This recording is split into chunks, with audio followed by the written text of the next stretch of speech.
Hello, Micah again. I'm roasting Rabbi coffee and part of our Brew Your Own series. We're going to take a look now at how to brew your own Chemex or pour over coffee. We're going to start by taking out, for one serving of coffee, 24 grams or 26 grams, depending on the strength you like. We're going to be measuring and weighing all of these various components to make sure that we get the right proportions. I like to go with about 26 grams to start off with. The choice is yours, depending on how much you like to have in your cup when you're done. We're going to go over to the grinder here. We've got it pre-set up so that we can put in our pre-measured coffee. We already have it set for the proper number of the grind setting on this one for the drip pour over, and it should be set for grinding down to the end of the measured cup. Some of these various grinders will pre-measure. Some of them you've got to manually make sure you finish. We'll see if I've got the right one on this one set already.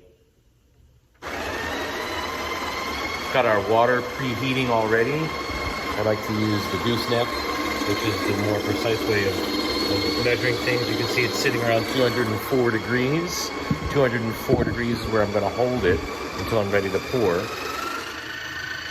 And that sounds about right. Now for a pour over, the consistency is going to be a little bit closer to kosher salt. A little bit bigger in your hands, let's say between table salt and kosher salt. Something a little bit more hefty. By the time we get to full kosher salt, we're probably talking about a French press style or a coarse style. Over here, I have my Chemex already set up, as you can see. Let you see it right there. Here is our scale, and here is our pour over. This is the Chemex company pour over. The first thing that I'm going to do while I do this work here is to take out the filter. This particular filter is the square style filter that they sell. And as you can see, it opens up. When you open this up, what you want to see is 1 and 3 together.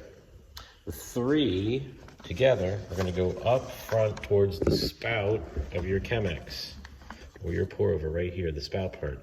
The 1 is going to go back here. This is the best way that they came up with in Chemex and how to create your own filter system, and they are a preferred method. First thing I'm going to do is preheat the Chemex.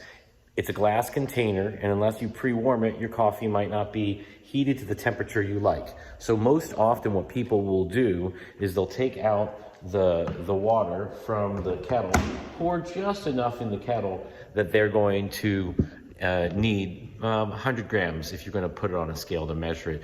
Swish it around inside the glass and then discard it. It's going to both flush out whatever's sitting inside your filter and also preheat your container, preheat your carafe. So I'm going to bring over the carafe over here. You can take a look at what we're going to do. Here's what it looks like. Again, the single fold, the triple fold. It came pre-folded, so I just open it up with the 3-in-1. Here's the spout, 3 folds to the spout. If I was on the scale, I'm going to put in and wet down this paper in addition to wetting down the inside of our carafe here. I'm going to give it a couple of swirls. It's going to preheat the glass. Now that we have our filter that is now flushed, any off tastes will be removed, as well as cleansing a bit of whatever might have been there from before, any residuals. You can dump this water out. We're not going to need it. We're just going to take the time now to make sure that we add in the grinds. Back over to our scale right here. Put down your coffee on the scale. You want to zero out everything again, so that when you put on your grinds, you're going to measure them Make sure that you've got the right number of grinds, the right gram amount of grinds, because when we add the water, we're gonna make sure that we match that up. And there can be slight variations depending on the grinder and the measurements you did before. So here we go. And you can see there, the scale says 28 is what it came up with. So what we're gonna do now, depending on the strength of the coffee you might prefer, the standard in the industry is 1 to 16, which means for every gram of coffee, you're gonna put in 16 grams of water. That's the ratio, often called 16 to 1. Some people, if you wanted, or 17 to 1 if you want a little bit weaker, 16 to 1 if you like it a little stronger. So you're gonna do that simple math by adding up the number 28 times 16 or 17, depending on strength. Again, 16 will be stronger. And that's gonna give you a total number of grams that you need to add. You're gonna zero out the scale again, and then we'll begin our pour, this time with a timer running. So now we've got our coffee all ready to go, zeroed everything out. If you measured out 28 grams times 16, I'm gonna give you 448 grams total. That's the total number of water that we're gonna wanna add into this process. From start to finish, we're gonna wanna have the water added and all of the coffee brewed through in less than 5 minutes, optimally around 4.5 minutes to get everything through for your single cup. It takes a little bit longer the more cups of coffee you're adding. The gooseneck style helps because this allows you to pour in a controlled fashion into your carafe system here. So we're gonna start our clock. We're gonna add the first, let's say 100 grams or so to make sure everything blooms nicely.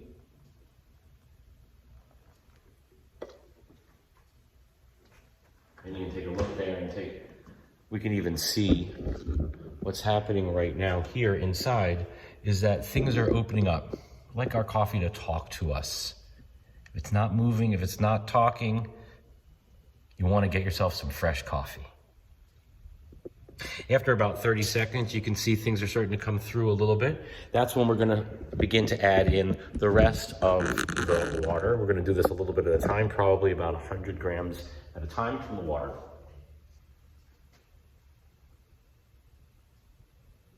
In a clockwise fashion, creating agitation.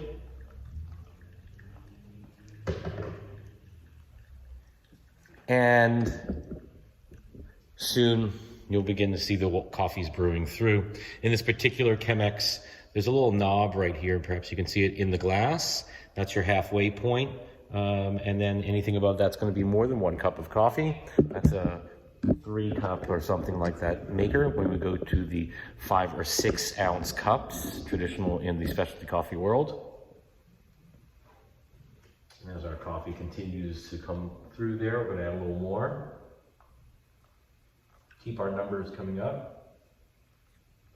And an eye on the clock to make sure that we are keeping in time. You want to keep this going through. You want to finish the pour through at about 2:30, 2 minutes and 30 seconds, 2:45 maybe at the latest, so that you have enough time to let the rest of the coffee come through to completion and we have the proper strength and extraction.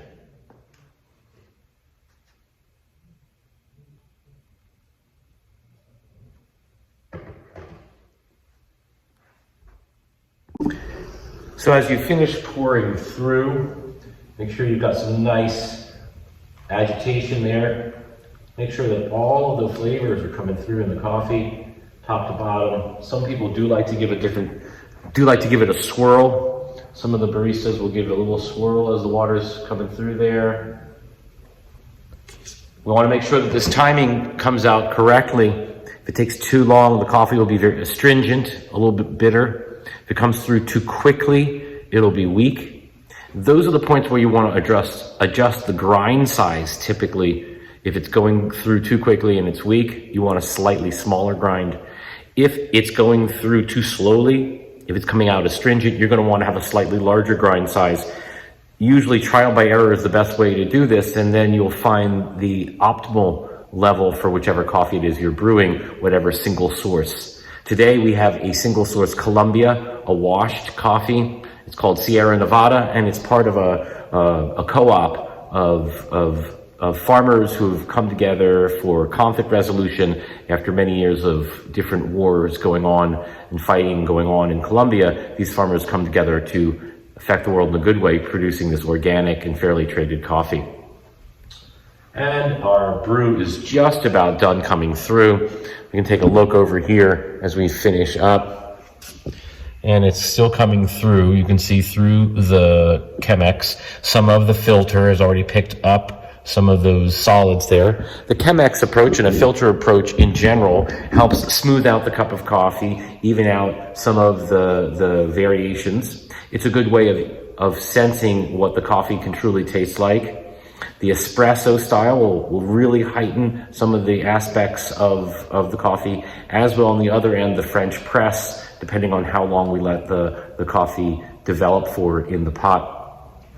And so when we're done with this, we in Roasting Rabbi Coffee compost everything that we are able to use in that way. And so our filter, our Chemex filter, along with the coffee grinds, will go into our compost system and to be used to keep organic matter and good produce going into this world. We're going to take a look now here as we take the filter out.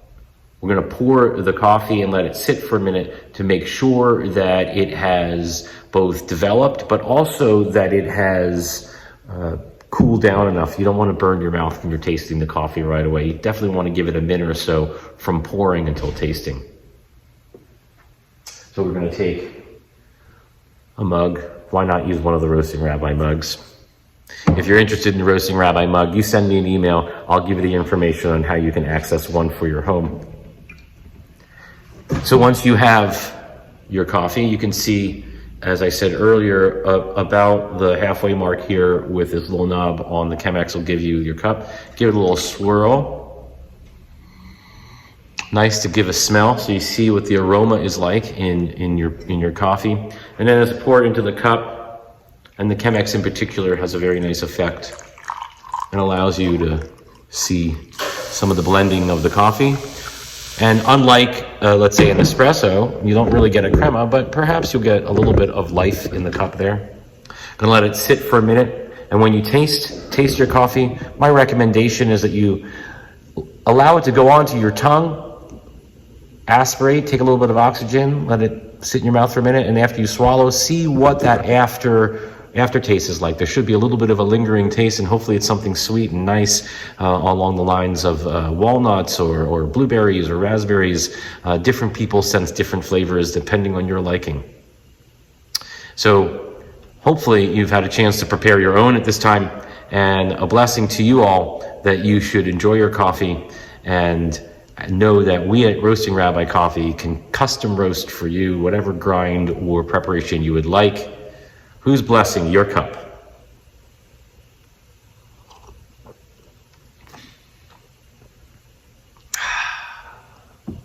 Blue says, try some. You'll like it.